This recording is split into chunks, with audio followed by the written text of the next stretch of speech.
How's everybody today? So y'all lock me out today? Why do you have your hands up? Oh, Josh.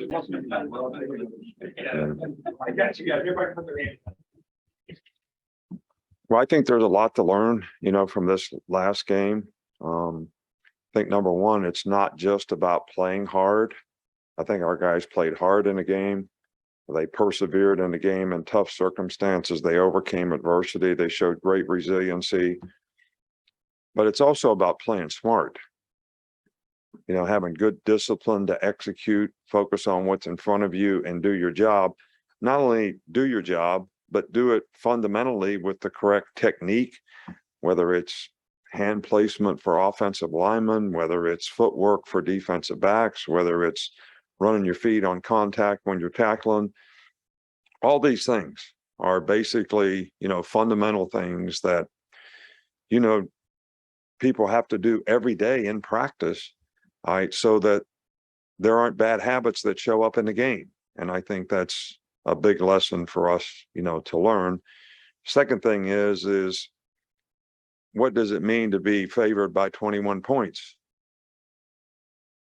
Well, there were two teams that I know of, maybe more, I don't know, that were favored by about the same amount that actually got beat. So I guess it doesn't mean anything. And that's why we have to play the games. So it's important for players to learn that they have to focus and prepare for every team and every opponent so that they can go out there and play to the best of their ability. Because sometimes even when you win, you can lose. So the challenge for us is from top to bottom in the organization is to hold each other accountable, to make sure that we're putting the players in the best position to have a chance to be successful, but we're also teaching them fundamentally what they need to do to be able to have success. But then they have to be accountable to challenge themselves every day to be able to do it. So that's kind of some of the things that I think we can learn from a game like this.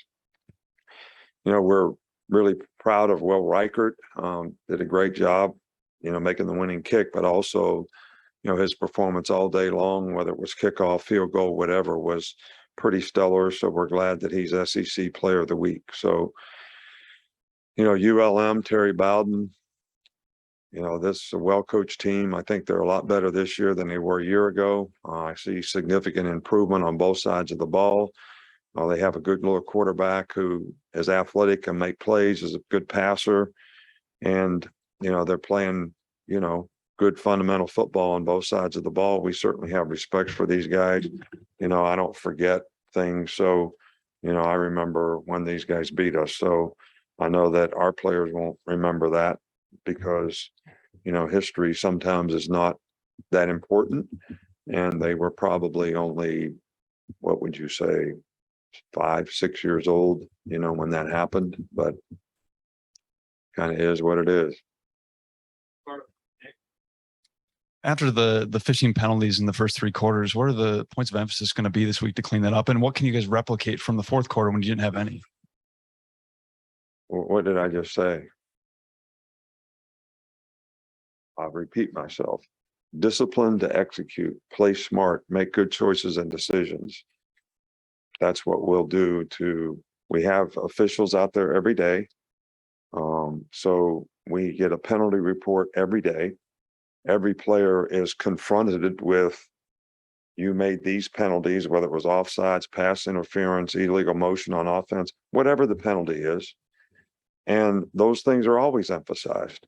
So it's not like this is, sort of a resurrection of, wow, we need to start doing something about this. We've been doing it. Players need to make choices to have the discipline in the game, that it doesn't do any good to try to create an advantage for yourself because you're not above the law. So you got to make good choices and decisions. But that's the discipline that I've been talking about since I've been standing up here is exactly what I'm talking about. What did you see on film from the receivers and their ability to get open downfield in those first 3 quarters? We didn't play fast and do as good a job in terms of, but I do think that in the fourth quarter, we sort of came of age a little bit, played faster, made plays, spread them out a little bit more, did a little better job, giving them a chance, and they took advantage of it. So, I saw some, maturation, in the fourth quarter, and those guys playing with confidence and making plays. You mentioned that 2007 game against ULM. Do you still kind of use that as a teaching tool to try to get a point across to the players sometimes? Well,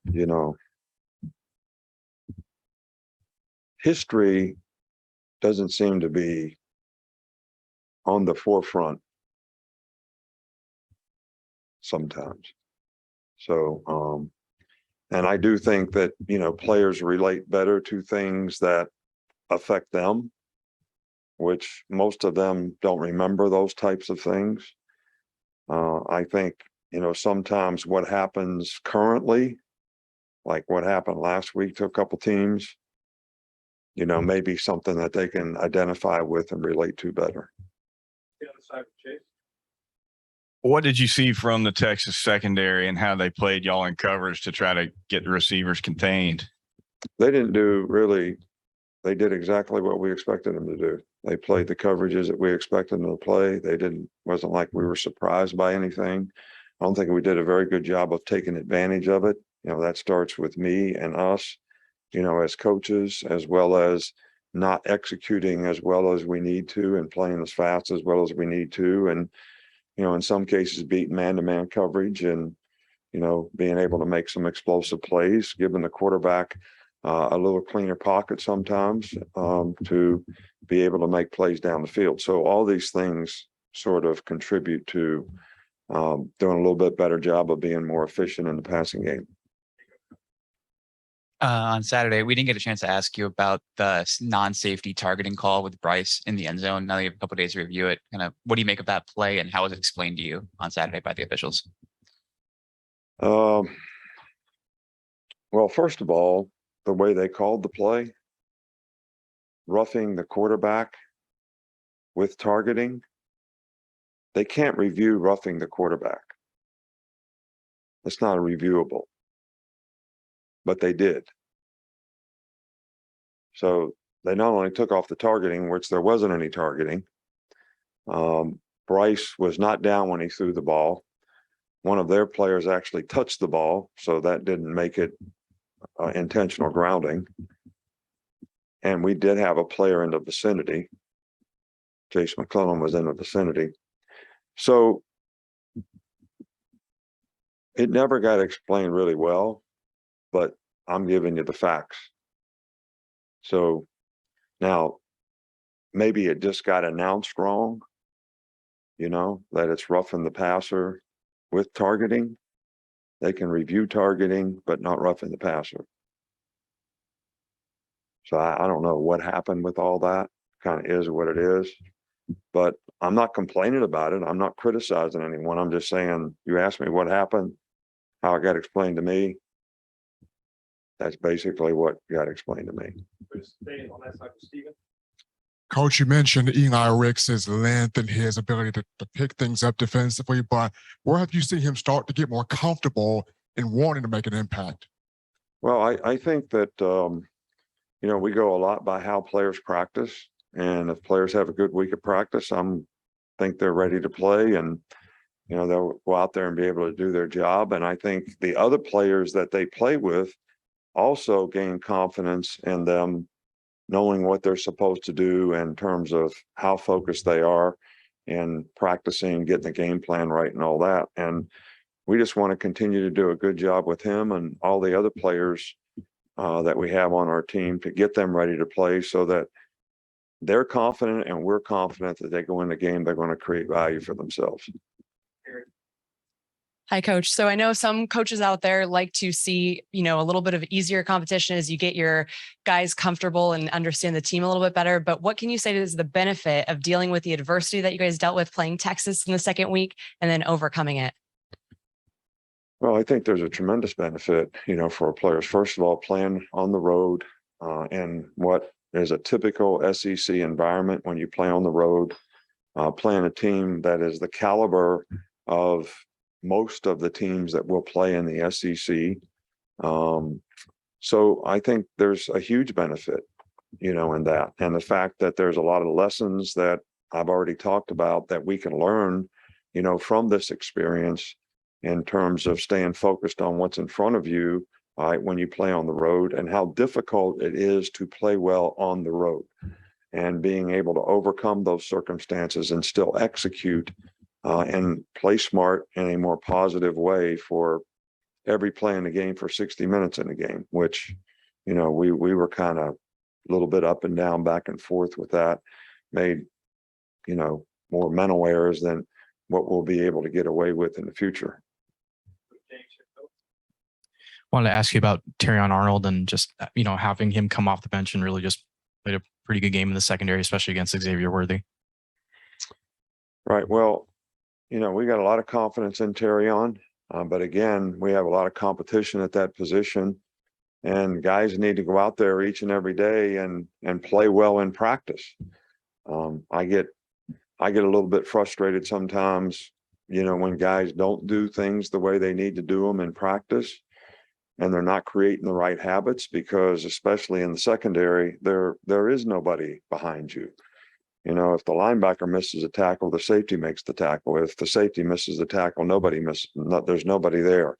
If the corner misses the tackle, there's nobody left. So these things are critical to us having success defensively. We gave up too many explosive plays in this game. We had too many mental errors. Doesn't have anything to do with Terrion Arnold, but I'm just saying that as a whole, we got to get better at that, at part of what we do. You have two new starters on the left side of the offensive line. I just wanted to know what you've seen from them through the first 2 weeks. Two new starters on the left side of the line. Javion Cohen started last year. But he's played half the game, so look, I think the offensive line as a whole has to play a little bit more physical. We got to get better movement. We got to have better diversity in the running game. We got to be able to execute more consistently. Fundamental techniques. I have total confidence and ability on every guy that plays up there. I just think that we just need to get a little bit more consistent and a little more physical in how we play, so that we can control the line of scrimmage better, which I don't think we control the line of scrimmage as well as we need to in this game.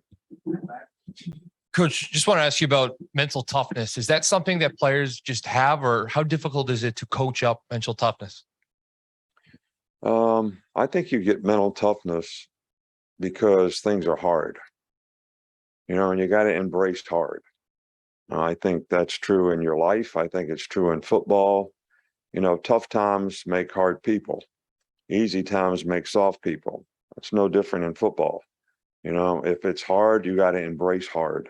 I have no problem with our players and how they embraced hard in this game. They showed tremendous mental toughness and resiliency to play through, what they had to play through to win the game.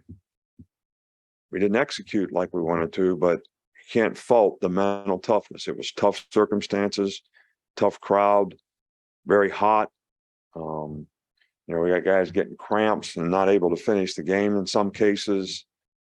So, I don't question the mental toughness. Now, you ask me, can you develop that? I think you develop it because people are in difficult circumstances and they learn how to overcome them. I don't think you can develop it if you don't have difficult circumstances, because you got to learn how to overcome things that are hard. We saw Brush have a really good game on the ground as well as in the passing game. We saw Jameer get step as a receiver. So what do you see from the offensive versatility of this team, especially at Texas? Well, look, we've got enough good players. I think good players have to make good choices and decisions about how they do their job, the discipline that they play with. And everybody can't have one my bad. Everybody can't have one loaf. You know, we run an RPO and the receiver runs the route half speed. Quarterback is stuck. He didn't know what to do. All right. So all these things are correctable, but all these things need to be fixed. And we need to do these things on a more consistent basis. And the players have to respect those facts in terms of respecting what it takes to win. And if they're willing to do that, we'll get better, and they'll get better, and they'll create more value for themselves, and we'll have a better team. But I do think we need to do that. All right. Thank you.